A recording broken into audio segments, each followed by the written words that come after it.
Bagus dia dah keras. Hai, tik 1 minit hari ni. Okey, hari ni kita ada Wavefire.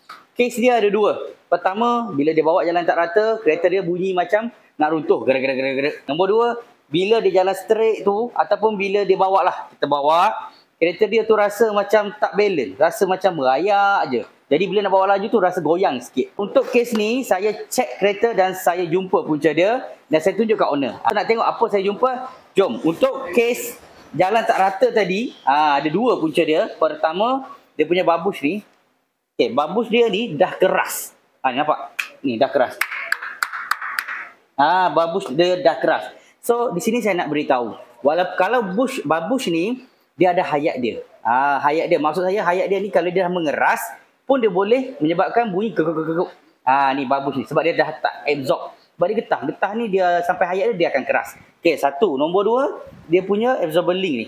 Okay, dia punya absorber link ni, ni. Kuk. Kalau anda boleh nampak lah, bila saya tarik ni dia macam bergerak. Kuk. Ni.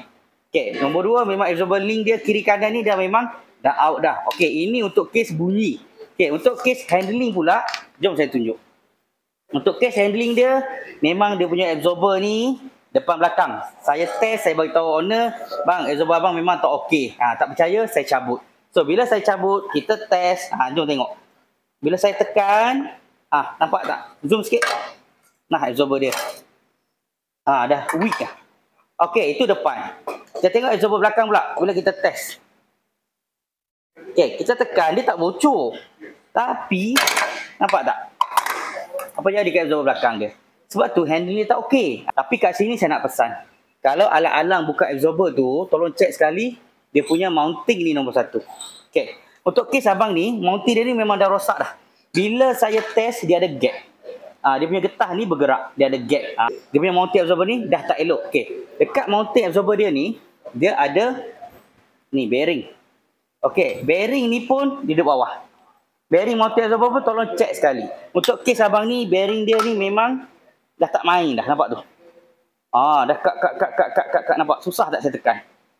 Okey. So, bearing dia ni pun, kalau tak elok, tolong tukar sekali. Kalau tak, nanti abang ni nak buka balik, kena bayar upah lagi. Jadi, tolong cek dan beritahu owner. Kalau owner ada bajet, tukar sekali. Ini pun sama. Tolong cek sekali. Kalau dah rosak, tolong tukar sekali. Benda ni paling penting. Supaya absorber kita tahan lama. Kalau tak ada benda ni, habuk akan masuk dalam absorber kita dan boleh menyebabkan absorber kita cepat rosak.